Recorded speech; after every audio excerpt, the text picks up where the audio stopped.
Amin. Ada amin? Ada pendukung Argentina di sini? Oke, tema firman Tuhan hari ini adalah kerajaan surga. Kita akan baca dulu ayat pertama, Matius 4 ayat 17. Oke, kita baca sama-sama. 1, 2, 3. Sejak waktu itulah Yesus memberitakan, bertobatlah sebab kerajaan surga sudah dekat. Oke. Kenapa Tuhan Yesus juga memberitakan bahwa kerajaan surga sudah dekat? Beberapa bulan terakhir ini, khotbah saya terakhir sebenarnya sedikit nyerempet kepada kerajaan surga. Hari ini saya mau coba membagikannya itu kepada Bapak Ibu saudara-saudara terkasih semua, supaya kita tahu bahwa sebenarnya di mana itu kerajaan surga, seberapa dekat, bentuk model apa. Saya tahu mungkin waktunya tidak terlalu cukup, jadi saya akan coba mempersingkat. Tapi saya berharap mungkin saudara-saudara semua, Bapak Ibu semua boleh mempelajarinya nanti juga di rumah. Oke, inilah yang menurut saya Roh Kudus sudah nyatakan kepada saya tentang kerajaan surga itu. Oke, kita akan lanjut Lukas 17 ayat 21. Lukas 17 ayat 21. Oke, ini perkataan Tuhan Yesus sendiri.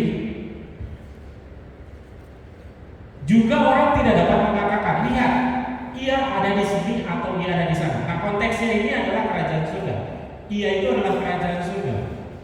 Ia ada di sini atau ia di sana. Tuhan Yesus sendiri yang menyatakan bahwa sebab kerajaan surga, sebab kerajaan Allah ada di antara kamu. Nah, yang menarik di sini adalah kata di antara kamu ini. Karena dalam bahasa Yunani-nya itu adalah entos. Jadi lebih ke arah kerajaan surga itu ada di dalamnya. Tadi Tuhan Yesus pertama di Lukas dia bilang kerajaan surga sudah dekat. Di Matius. Dan di Lukas Tuhan Yesus mencoba menjelaskannya kembali. Ternyata kerajaan surga itu ada di dalam kamu. Nah, saya itu dari dulu semenjak saya jadi Kristen, saya nggak tahu apa itu kerajaan surga. Karena ada dua kata di situ, kerajaan surga. Ada juga kadang-kadang dikatakan kerajaan Allah. Nah, berapa bulan terakhir ini sungguh exciting karena akhirnya saya mulai mengerti kerajaan surga itu apa sih sebenarnya. Nah, hari ini saya mau coba membagikannya. Mudah-mudahan boleh menjadi berkat buat kita semua. Nah, kerajaan surga, ciri ada dua kata di situ, kerajaan dan surga. Nah, kenapa Tuhan Yesus menggunakan kata kerajaan? Nah, ciri-ciri kerajaan yang pertama adalah satu, hak kepemilikan sebuah daerah dalam kerajaan itu milik raja. Semuanya, raja adalah pemiliknya. Hak kepemilikan, ciri-ciri sebuah kerajaan. Dan yang kedua, setiap orang yang tinggal di dalam kerajaan itu harus mempersembahkan persembahan, atau dalam dulu konteksnya seperti upeti. Jadi ada upeti-upeti yang dikumpulkan dari daerah-daerah kerajaan kepada rajanya. Nah, yang ketiga, ini konteks yang akhirnya menimbulkan peperangan antara kerajaan. Karena satu kerajaan yang satu dan kerajaan yang lain akan saling berperang memperebutkan daerah. Itulah sebabnya pada zaman Tuhan Yesus Kristus ada Pontius Pilatus, perwakilan dari kerajaan Romawi. Ketika kerajaan Romawi menaklukkan Yerusalem, ditaruhlah Pontius Pilatus sebagai perwakilan kerajaan Romawi di sini. Jadi sistem kerajaan seperti itu. Rajanya sama seperti kerajaan Inggris. Ratunya dulu Ratu Elizabeth, tetapi dia bisa menguasai seluruh dunia. Dia menaruh negara-negara persemakmuran pertempurannya. Dan negara-negara ini memberikan upeti kepada Inggris. Padahal Inggris itu kecil, tapi dia punya kekuasaan yang besar. Karena apa? Dia punya negara, dia punya perdana menteri, orang-orang yang ditempatkan untuk untuk berkuasa di daerah-daerah tempat kekuasaannya. Itu ciri yang ketiga. Nah, ciri yang keempat ini yang menurut saya akan sedikit relate kepada kita sebagai orang Kristen. Namanya adalah tanah jabatan. Tanah jabatan ini kalau kita lihat kerajaan Inggris contohnya, dia akan menganugerahkan kayak pangkat gelar-gelar seperti Sir siapa, Pangeran Inggris, apa namanya? Ya, Pangeran Inggris, dia namanya Prince of Wales atau apa. Ada gelar-gelar tertentu. Tetapi tidak hanya gelarnya. Orang-orang tersebut akan menguasai bagian-bagian tanah yang menjadi milik raja. Jadi mereka memerintah bersama.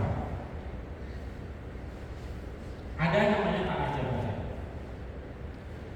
Nah, yang kelima, yang terakhir yang cukup ekstrim, ketika ada pelanggaran, ketika sebuah tanah daerah kekuasaan tidak lagi mau menurut kepada raja, misalnya kerajaan Romawi pada waktu itu misalnya Yerusalem, tidak mau tunduk kepada Roma, mereka akan diambil kembali dengan cara kekerasan.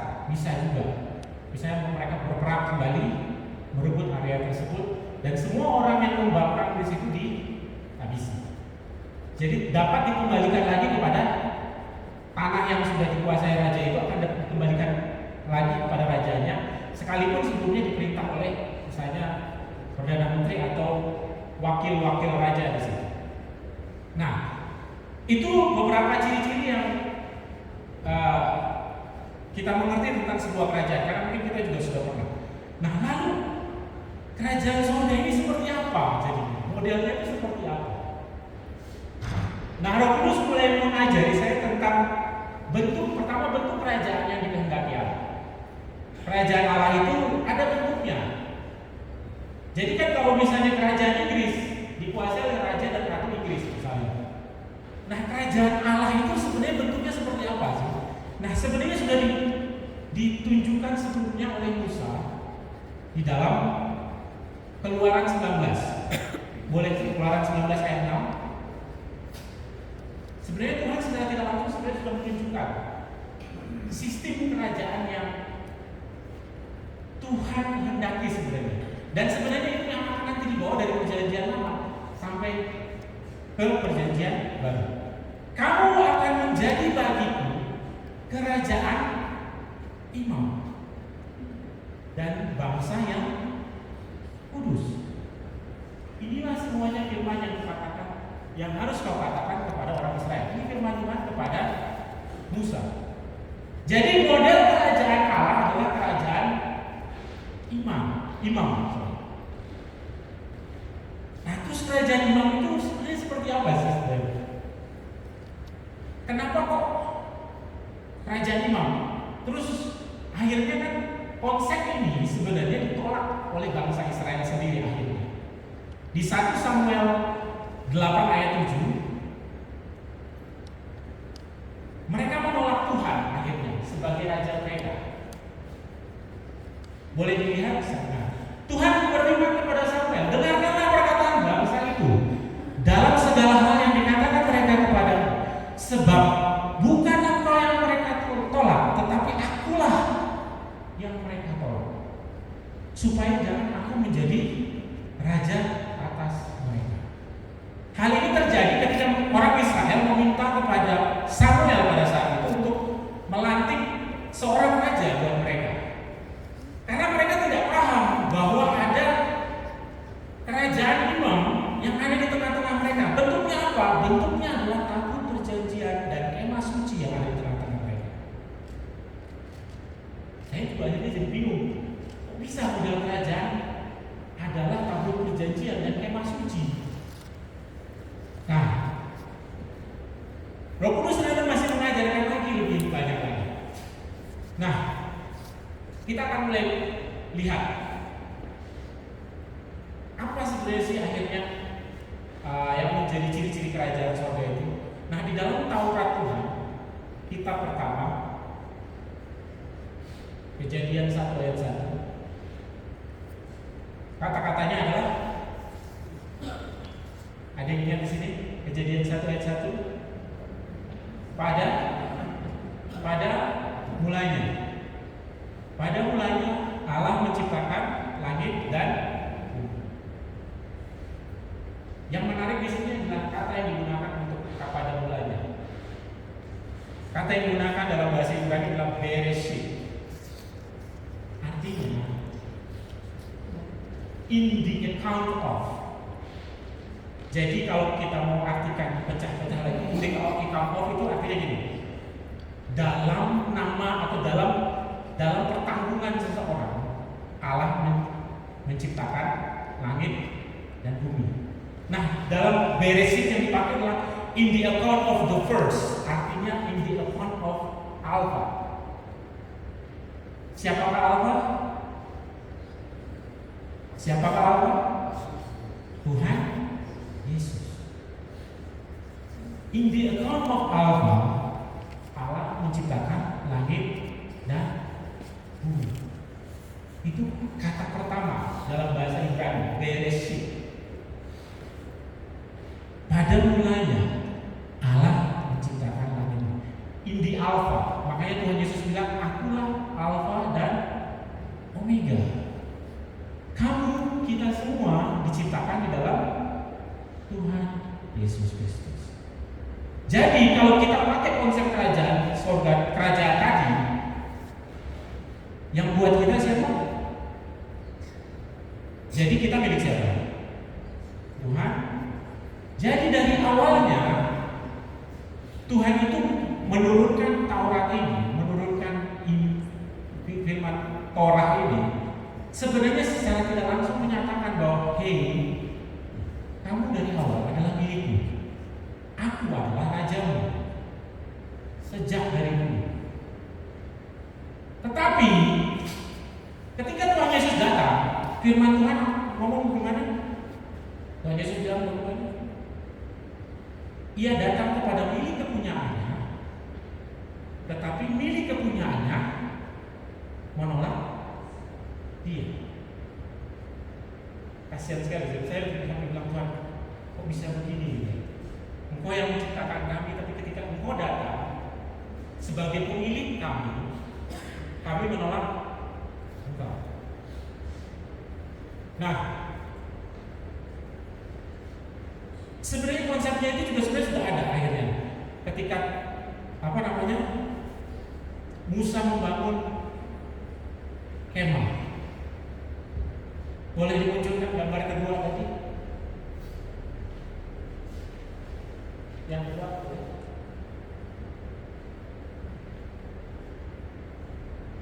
gambar yang kedua. Oke. Bagian bawah itu sebelah timur ya. Ini tuh sebenarnya sudah menyatakan dirinya dari awal bahwa dia adalah kemah itu dan dia adalah tabut perjanjian itu. Namun untuk sampai ke situ kita harus melewati yang namanya pengudusan. Di bagian bawah mesbah korban bakaran dan korban pembasuhan. Ini sebenarnya denah bait suci sebenarnya. Posisinya, jadi di sebelah timur, bagian bawah, sebelah timur mulai masuk lurus, terus habis itu di tengah, sebelah kiri ada sebelah kiri ada menorah 7 kaki dia, sebelah kanan adalah mesbah roti, tengah-tengahnya adalah mesbah ukupan. Sebenarnya Tuhan sudah menyatakan ini dari jauh bahwa Dialah sebenarnya ini. Dan kalau tidak ada dosa, kita itu bisa langsung di tengah-tengah ini sebenarnya. Di mesbah ukupan ini. Tinggal mesbah ukupan ini dan tabut perjanjian. Nah, ketika konsep kerajaan yang tadi, ketika dia sebuah negara, sebuah kerajaan akan merebut kerajaan yang lain untuk melebarkan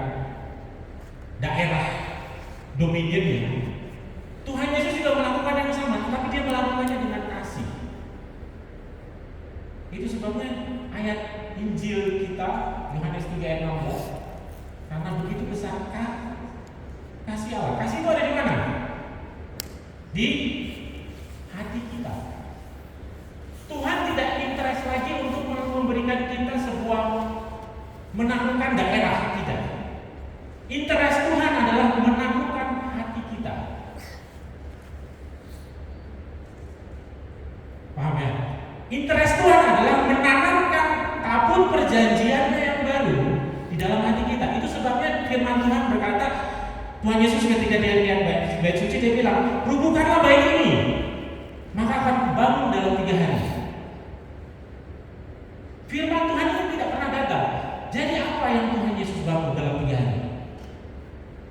Dia membangun sebuah bait suci di hati kita. Ada teman saya dulu namanya Oscar ya. Oscar ada nggak? Dia kata-katanya menurut saya keren. Dia bilang begini, sesuatu yang dilakukan dari hati akan menyentuh hati. Tuhan tidak mati di atas kayu salib untuk mendapatkan jiwa, mendapatkan tubuhmu. Tidak. Tuhan mau mendapatkan hatimu. Supaya apa? Dia bisa menaruh kerajaannya di dalam hatimu, hati kita. Ini konsep yang saya bilang, wow, terima kasih Roh Kudus. Dan ada banyak firman Tuhan yang di dalam ini yang akhirnya menjelaskannya. Makanya sebabnya Tuhan itu tidak pernah menyatakan, orang murid-muridnya bilang, kapan kerajaanmu datang? Kapan kerajaanmu datang? Tetapi Tuhan selalu bilang, kerajaanmu ada di dalam hatimu. Aku dekat kepadamu. Di mana? Di hatimu. Dan hal yang sama pun kejadian. Boleh kita lihat di gambar yang pertama tadi. Inilah perkemahan orang Israel pada waktu mereka di padang gurun. Mereka berjalan 40 tahun lamanya dari keluar dari tanah Mesir masuk ke tanah Kanaan. Saya nggak tahu Tuhan sengaja atau enggak, tapi saya yakin bahwa ini bukan sengaja. Tuhan memang mendesain ini. Kenapa timurnya lebih panjang? Karena pada waktu itu Bani Yehuda, Laskar Yehuda itu lebih banyak jumlahnya. Dan inilah sebenarnya salib itu. Ketika Tuhan Yesus ngomong bahwa ikutlah aku dan pikul salib. Pikul salib adalah menjaga kerajaan surga di dalam hati kita. Artinya apa? Kita jangan seperti bangsa Israel. Apa yang dilakukan bangsa Israel? Ketika Tuhan ada di tengah-tengah mereka, mereka tetap melakukan hal yang tidak dikehendaki oleh Tuhan. Contoh, ketika pemberontakan Korah,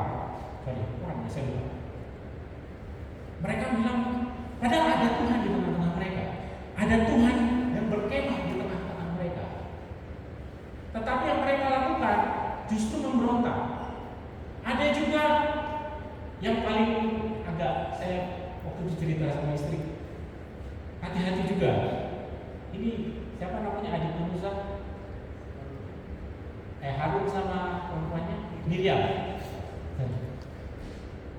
Miriam itu tanpa sengaja mengata-ngatai Musa. Mereka lagi di dalam di sini, mereka lagi kumpul di bawah-bawah sini. Di Miriam itu orang kaya, Lewi dia. Jadi di sebelum perkemahan itu yang mengelilingi mereka pertama Lewi dulu, baru laskarnya. Nah mereka itu dekat sebenarnya dengan Tuhan. Tetapi mereka ngomong, si Miriam itu ngomong di dalam kemahnya dia, nggak dekat sama Tuhan. Tapi Tuhan ada di tengah-tengah mereka. Yang terjadi adalah ketika Tuhan mendengar Miriam ngerumpi tentang Musa, tentang Zipora terutama, karena Zipora waktu itu bukan orang Israel, istri Musa. Yang terjadi adalah Tuhan dari tengah-tengah kemahnya panggil Miriam. Akhirnya apa? Tuhan hukum Miriam dengan kusta. Tetapi Musa hanya berdoa kepada Tuhan dan akhirnya Tuhan mengampuni Miriam.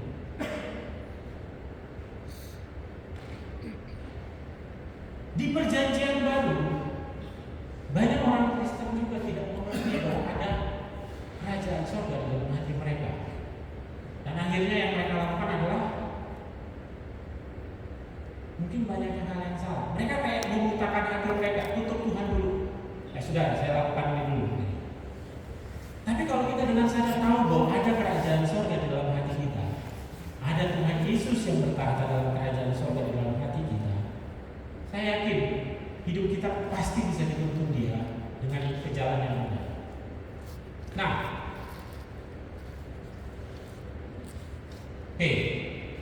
itulah sebabnya kenapa Tuhan Yesus mati di atas kayu salib.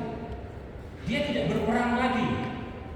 Dia tidak kayak makanya waktu yang di Taman Getsemani dia bilang sama Petrus, kamu kira aku tidak sanggup memanggil sebatalion kerajaan surga untuk membela aku?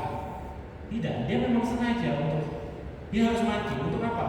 Dia tahu bahwa dia tidak bisa dia tidak bisa merebut daerah lagi. Yang perlu dia taklukkan adalah hati kita. Karena apa? Ketika dia menaklukkan hati kita, kita akan pasti bisa melakukan kehendak Dia. Kita akan pasti bisa menjadi umatnya. Kita akan pasti bisa menjadi anak-anak.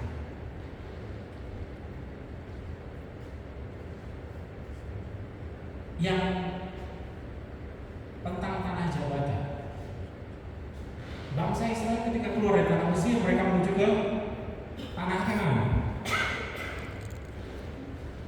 Mereka diberikan sebuah tanah perjanjian dalam perjanjian lama. Di perjanjian yang baru, kita pun diberikan sebuah tanah perjanjian yang baru. Yang sekarang sebenarnya banyak orang Kristen juga tidak sadar, termasuk saya waktu itu. Tidak sadar bahwa kita ini sedang dalam perjalanan. Kita sedang memikul salib Tuhan, yaitu membawa kerajaan surga itu untuk masuk ke dalam tempat yang Tuhan Yesus sudah sediakan. Sama seperti bangsa Israel, mereka berjalan di padang gurun dan tabut perjanjian ada di tengah-tengah mereka untuk menuntun mereka. Di perjanjian baru, Tuhan Yesus sebagai tabut perjanjian yang baru dan imam besar yang baru, Dia pun yang akan menuntun kita berjalan sampai nanti kita tiba di depan rumah Bapa. Kenapa saya ngomong karena tiba di depan rumah Bapa? Karena ada pernyataan Tuhan Yesus juga. Ingat 5 garis buruh dan 5 garis bijaksana. Ketika kita tidak membawa kerajaan surga itu ke depan rumah Bapa, maaf, kita tidak bisa masuk ke dalamnya. Karena kerajaan surga yaitu tabut perjanjian dan imam besar yang baru, yaitu Tuhan kita Yesus Kristus, Dialah yang akan membawa kita masuk. Paham ya, Bapak Ibu semua? Jadi mulailah, berjalanlah kembali di dalam Tuhan.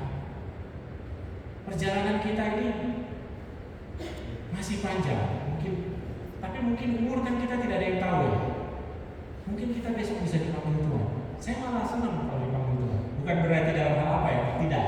Tetapi karena saya tahu bahwa saya akan kembali kepada orang yang mengasihi saya. Sama seperti kita mau pulang ke orang tua kita.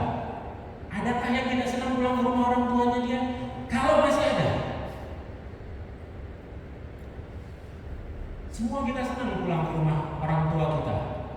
Karena kita tahu bahwa mereka itu mengasihi kita. Kita bisa nyaman tinggal di rumahnya. Itu sebabnya Paulus berkata, adalah baik bagiku pergi ke rumah Bapakku karena aku tahu Dia mengasihi aku. Tetapi jika aku masih di sini, biarlah aku bekerja sekeras-kerasnya untuk kemuliaan Bapa.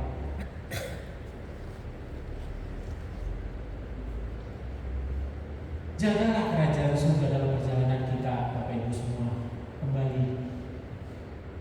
Contohnya sebenarnya sudah cukup jelas. Cuman saya pun baru mengerti beberapa bulan terakhir ini bahwa kerajaan surga itu ada di dalam hati kita.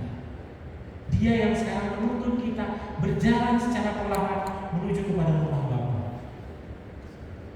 Di Yosua 3 ayat 15 boleh dimunculkan.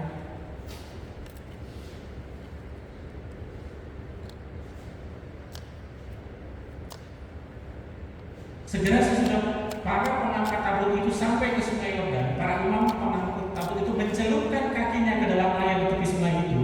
Sungai Yordan itu sebab meluap sepanjang tepinya selama musim hujan.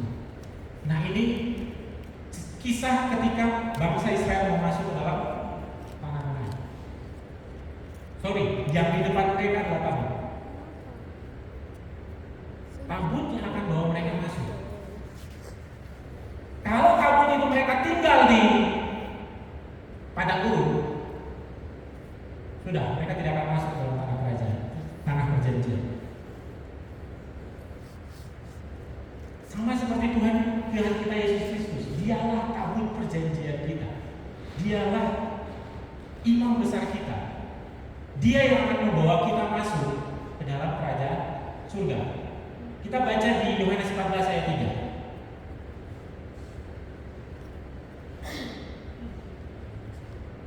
Ini tentang rumah Bapa. Yohanes 14 ayat 3.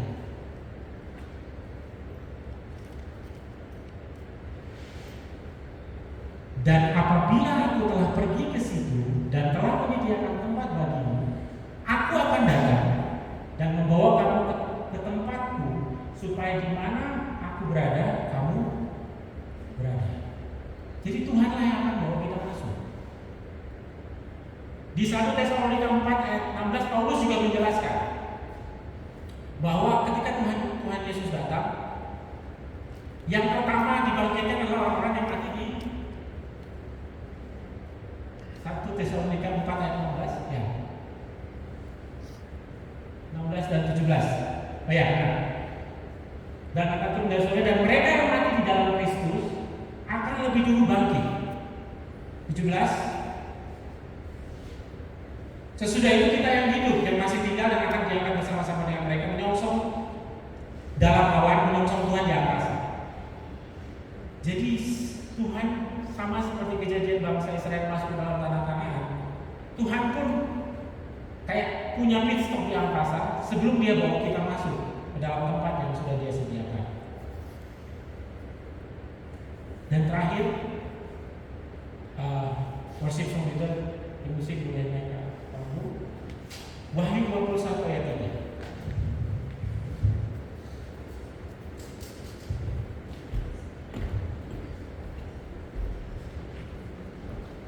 Lalu aku mendengar suara yang nyaring dari tahta itu berkata, "Lihatlah, kemah Allah ada di tengah-tengah manusia, dan Ia akan diam bersama-sama dengan mereka. Mereka akan menjadi umat-Nya, dan Ia akan menjadi Allah mereka." Bangsa Israel ketika dia masuk ke dalam tanah Kanaan, setelah mereka merebut tanah Kanaan itu, Yosua menaruh tabut perjanjian itu di sini. Tabut perjanjian dan kemah suci. Nantinya ketika kita sudah di surga nanti, Tuhan pun akan menjadi seperti kemah. Tuhan akan berkemah di tengah-tengah kita. Itu sebabnya, mari saudara-saudara, mulailah ingat kembali, mulailah belajar kembali. Saya pun juga masih belajar tentang hal ini. Satu-satunya cara yang saya coba temui saat ini adalah membangun mesbah doa saya. Apa itu mesbah doa? Kalau kita lihat tadi, kita tidak punya apa-apa yang bisa kita persembahkan kepada Tuhan kita Yesus Kristus, karena korbannya di bawah sudah ada. Namun ada sebuah spesifik perintah di dalam Musa, di dalam kitab Taurat oleh Musa, bahwa kita perlu menjaga mesbah kekupan. Apa itu kekupan? Kekupan adalah sebuah campuran rempah-rempah yang akhirnya nanti akan dibakar dengan bara api dari mesbah Tuhan. Hanya bara api dari mesbah Tuhan. Setelah dibakar, dia akan menjadi seperti dupa. asapnya akan memenuhi seluruh kemah suci.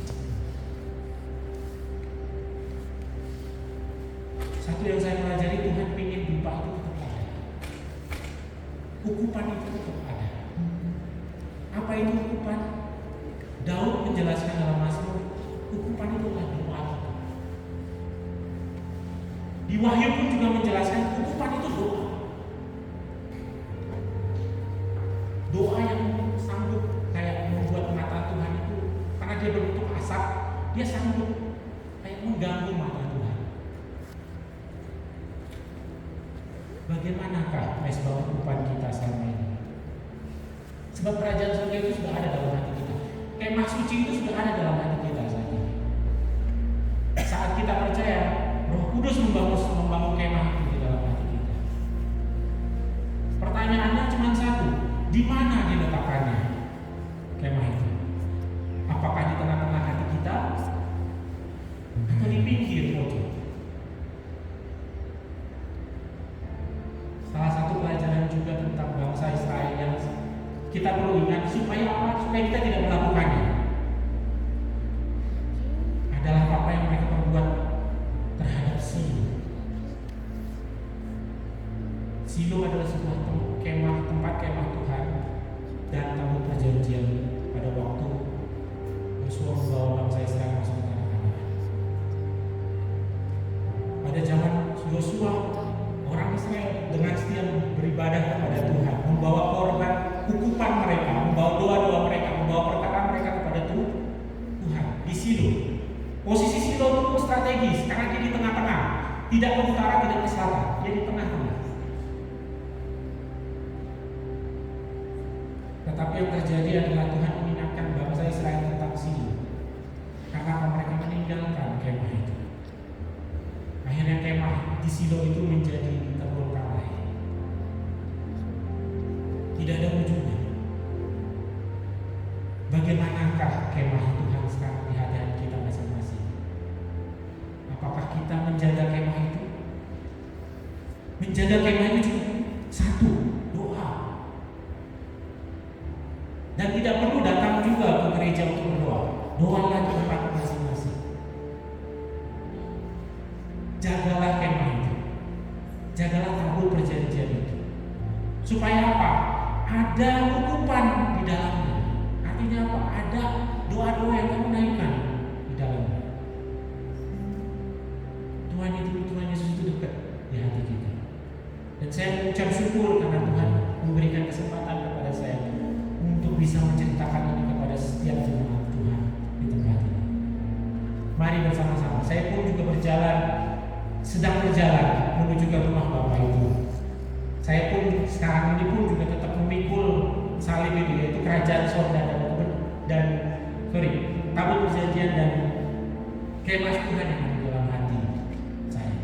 Saya berusaha menjaganya. Menjaganya simpel dengan doa. Sebabnya Tuhan, firman Tuhan, berdoa dan berjaga-jaga. Siapa tahu Tuhan panggil kita nggak pernah tahu. Tiba-tiba kita melihat lagi, ternyata kemah kita tidak pernah diisi doa. Ukupan kita tidak pernah terbakar.